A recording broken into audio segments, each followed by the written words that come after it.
जय हिंद व्यूअर्स। मैं group captain ए के श्रीवास्तव।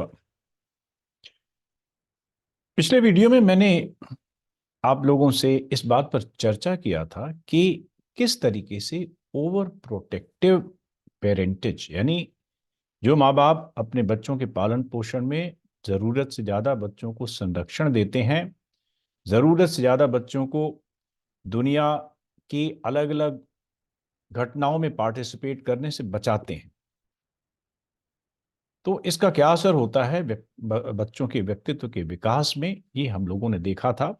और अगर आपको याद होगा तो उसी वीडियो में मैंने आपसे ये वायदा किया था कि मेरा अगला वीडियो होगा कि किस तरह से एजुकेशन सिस्टम और टीचर्स के व्यवहार से बच्चों के उन गुणों का या तो विकास होता है या विकास रुक जाता है, जो कि आर्म फोर्सेस में एक ऑफिसर के तौर पर काम करने के लिए आवश्यक होते हैं। तो चलिए शुरुआत करते हैं कुछ उन बातों से जो कि सभी को जानना बेहद जरूरी है, चाहे आप एसएसपी में पार्टिसिपेट करना चाहें या न चाहें, चाहे आर्म फोर्सेस आपका करियर हो चाहे ना हो, फिर भी कुछ बातें एक सामान्य ज्ञान के तौर पर आप इसे ले सकते हैं। दोस्तों,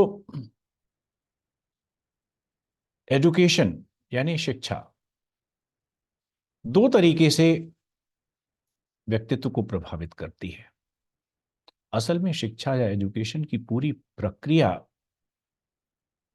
किसी भी व्यक्ति के विकास का एक क्रम है, विकास के लिए एक आवश्यक कदम है, कड़ी है, प्रक्रिया है, जिसमें मूलतः दो चीजों का विकास होता है। एक जिसे हम मनोवैज्ञानिक कॉग्निटिव कहते हैं, यानी ज्ञान, नॉलेज, इंफॉर्मेशन, विचार, ओपिनियंस, एटीट्यूड्स।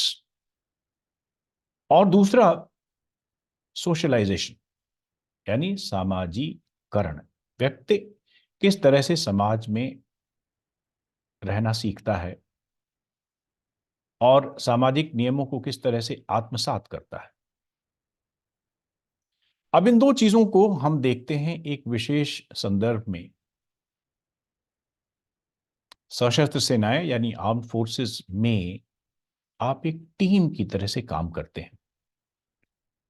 वो कहते हैं ना, अंग्रेजी में एक कहावत है कि no one is one man army, यानी एक व्यक्ति एक आर्मी नहीं हो सकता है। आर्मी एक टीम है। टीम में रहने के लिए आपको टीम के साथ अच्छी तरह से एडजस्ट होना पड़ता है, टीम में अपना रोल जानना पड़ता है, टीम के सदस्यों के बारे में समझना पड़ता है, उनकी जरूरतें, उनकी विभिन्न आवश्यकताएं, एक्सपेक्टेशंस, अपेक्षाएं, आकांक्षाएं। और टीम में रह करके व्यक्ति केयर और शेयर करना सीखता है, और उसी के कारण, उस टीम वर्क के कारण लड़ाइयां लड़ी जाती हैं और जीती जाती हैं। लेकिन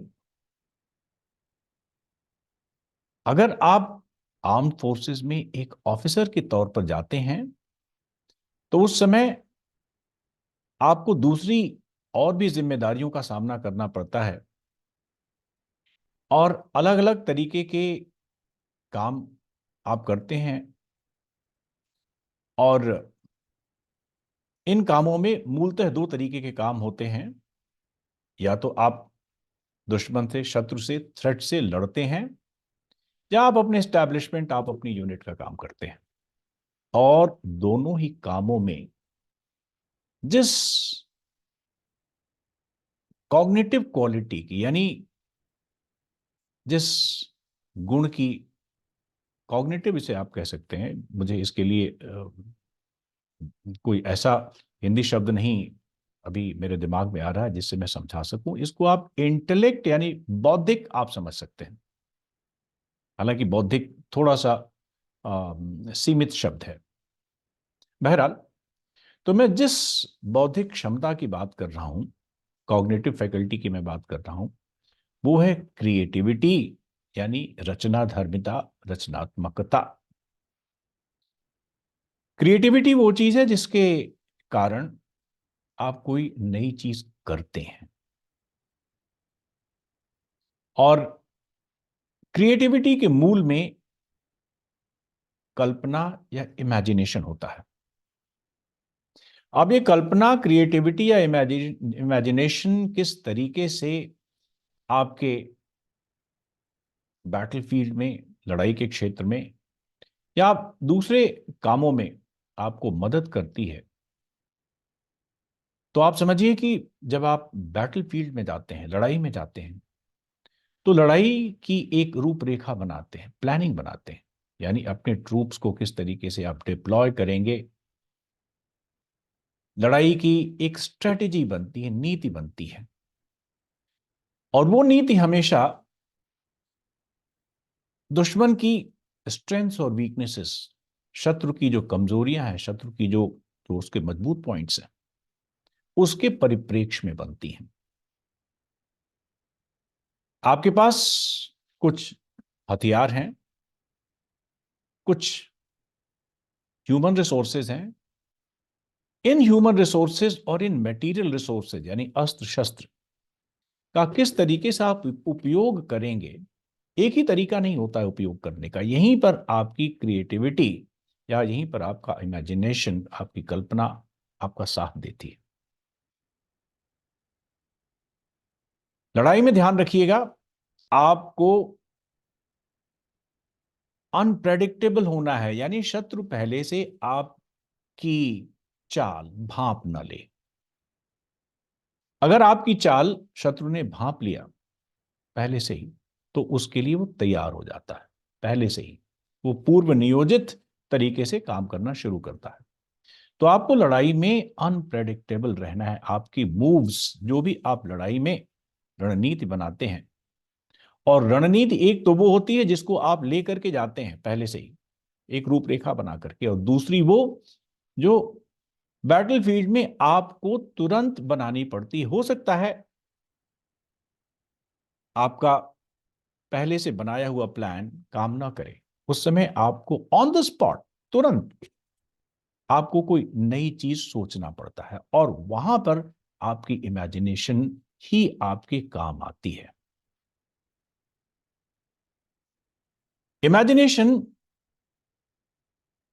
आपसे दूसरे तरीके से काम करवाने के लिए लेकर के चलती है, यानी आप मतलब एक कन्वेंशनल तरीके से उससे आप हट करके काम करते हैं, लीक से हट करके काम करते हैं।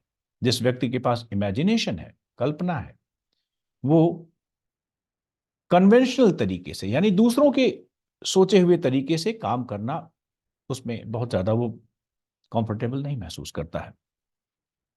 Is different.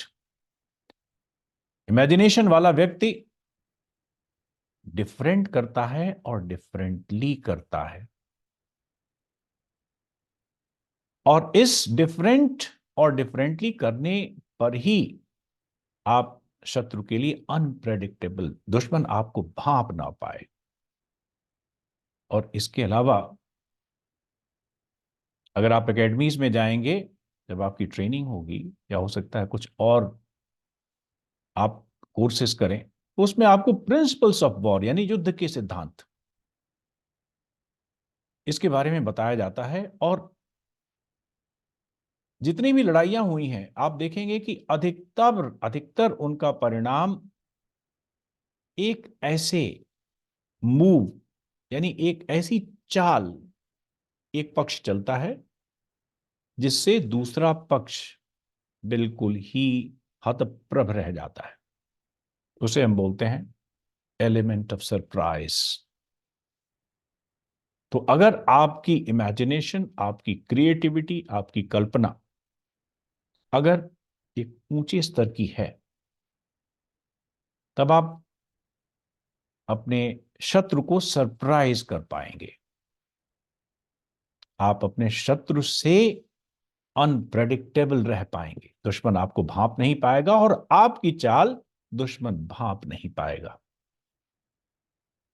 इस क्रिएटिविटी को एसएसबीज अलग अलग तरीके से टेस्ट करते हैं और सबसे बड़ा टेस्ट उसमें होता है थेमेटिक अपरसेप्शन टेस्ट, टीएटी। अब इस बात का अगला पॉइंट आता है हम लोगों के लिए कि ये क्रिएटिविटी एजुकेशन सिस्टम से किस तरीके से हाँ रीइंफोर्स होती है, किस तरीके से एजुकेशन सिस्टम यानी शिक्षा की प्रक्रिया किस तरीके से उसका विकास करती है। Friends, as a psychologist, please you may trust my words कि क्रिएटिविटी हर व्यक्ति में होती है, लेकिन क्रिएटिविटी हर सबके व्यक्तित्व में आगे विकसित नहीं हो पाती है। क्रिएटिविटी को प्रोत्साहन चाहिए। Creativity needs reinforcement. अब यहीं पर मैं देखता हूं, अपने अनुभवों को जब एक साथ में मिलाता हूं तो देखता हूं कि अधिकतर बच्चे खास करके साइकोलॉजिकल टेक्निक में क्यों फेल होते हैं, क्योंकि उनकी टीएटी कमजोर रहती है। TAT is the direct evidence of your imagination. अब बात आती है कि क्रिएटिविटी जब हर व्यक्ति में होती है तो वो आगे उसका विकास क्यों नहीं हो पाता। अब यहीं पर एजुकेशन सिस्टम यानी शिक्षा का पूरा तंत्र, पूरी प्रणाली, पूरा इकोसिस्टम और शिक्षा में जो सबसे महत्वपूर्ण भूमिका निभाते हैं यानी टीचर, शिक्षक, उनके कारण, उनके व्यवहार के कारण, उनकी स्ट्रेटेजी के कारण किसी व्यक्ति की क्रिएटिविटी विकसित होती है या उसकी क्रिएटिविटी सप्रेस हो जाती है। कैसे, थोड़ा इसके बारे में बात करते हैं।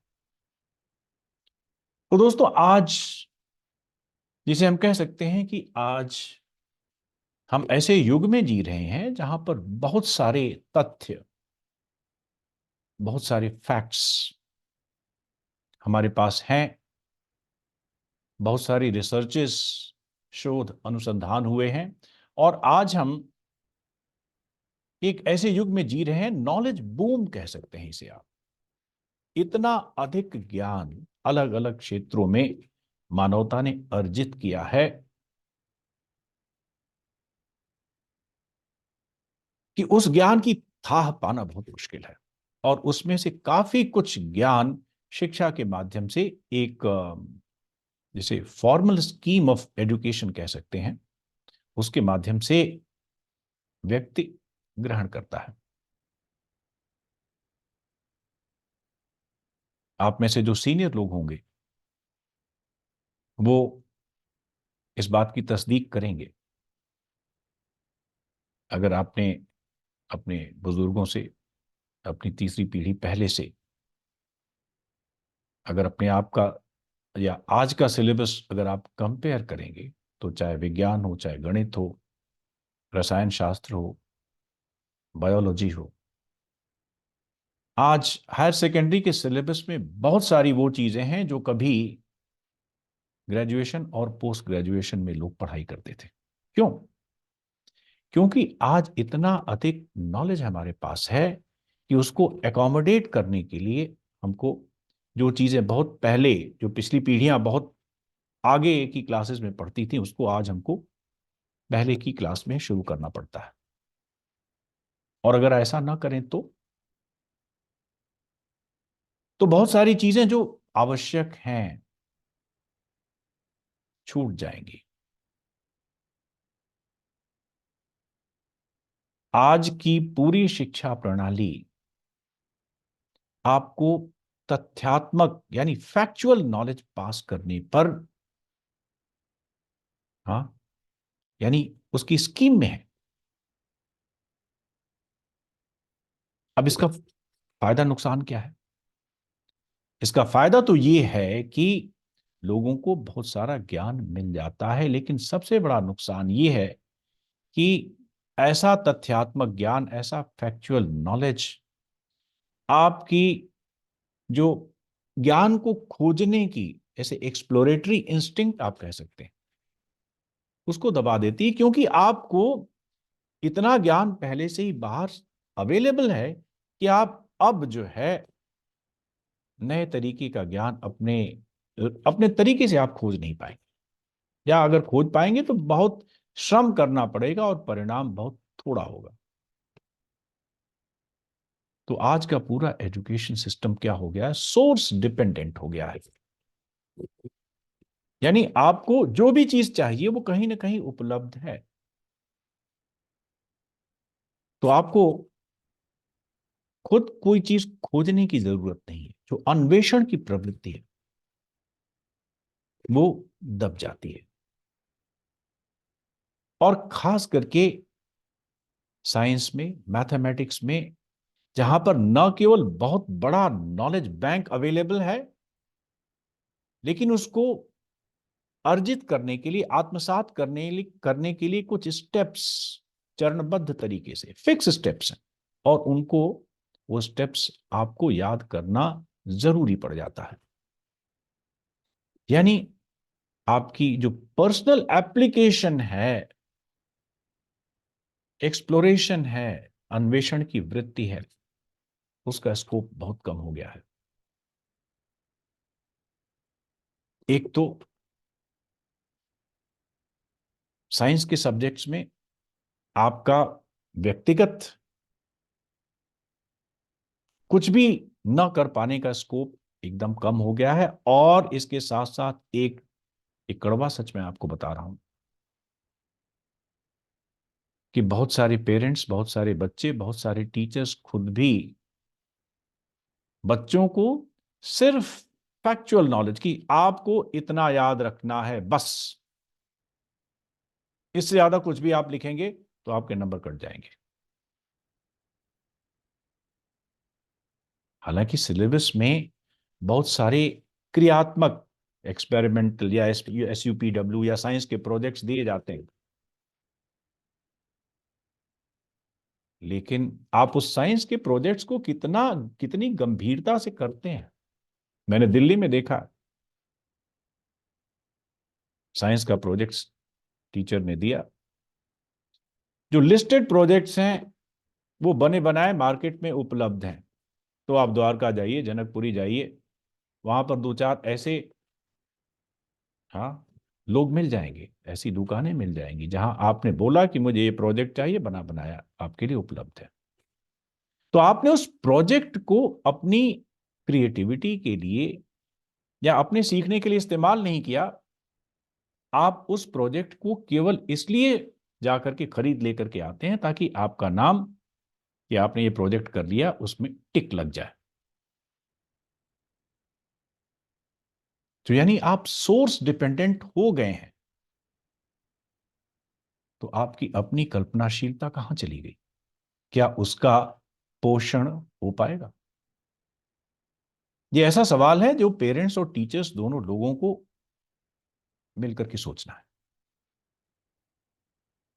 हाँ, साइंस में जहां पर तथ्यात्मक ज्ञान है, फैक्चुअल ज्ञान है, जहां पर आप नॉन स्टैंडर्ड, यानी अपने से कुछ भी नहीं कर सकते हैं, उसको आप एक सेकंड के लिए किनारे रख दीजिए।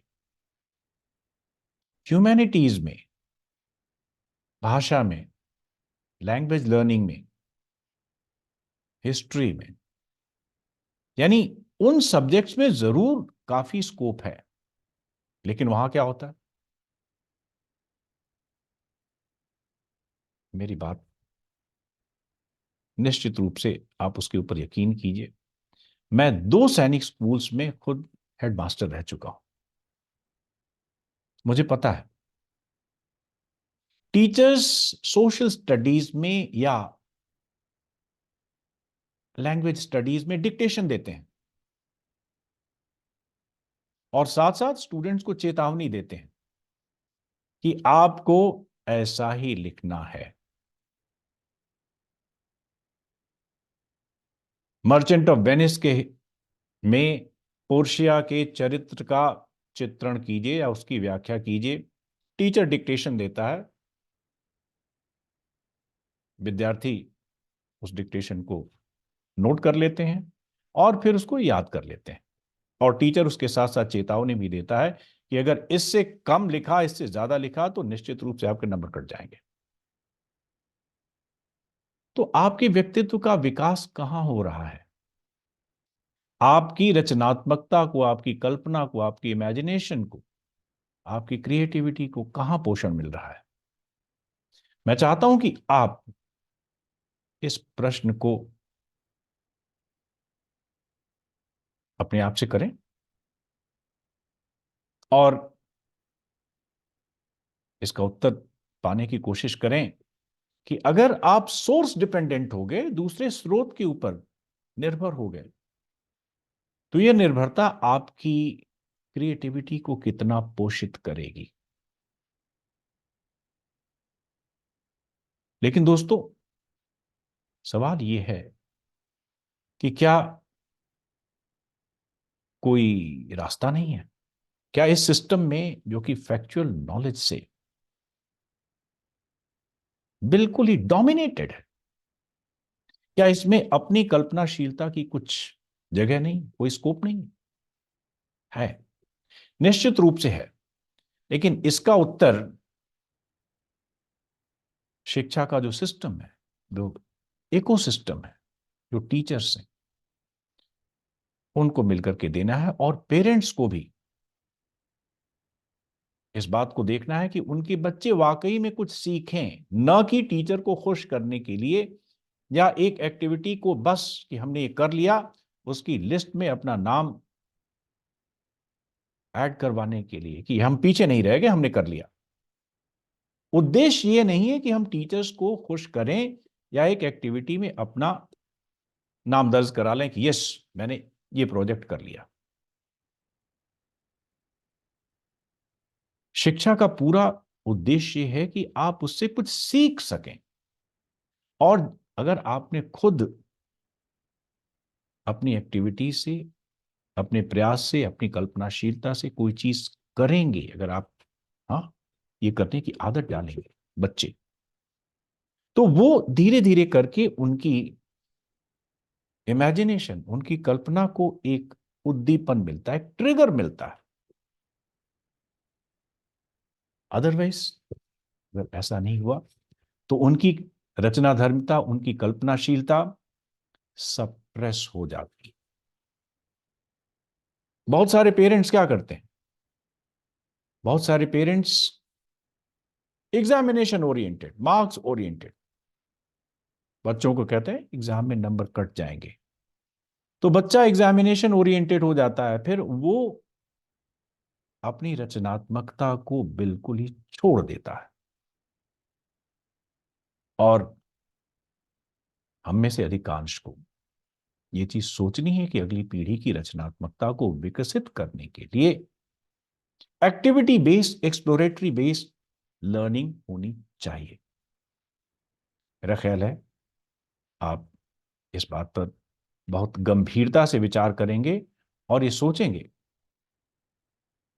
कि सोर्स डिपेंडेंट लर्निंग उससे ज्यादा अच्छी है इंडिपेंडेंट लर्निंग। धन्यवाद।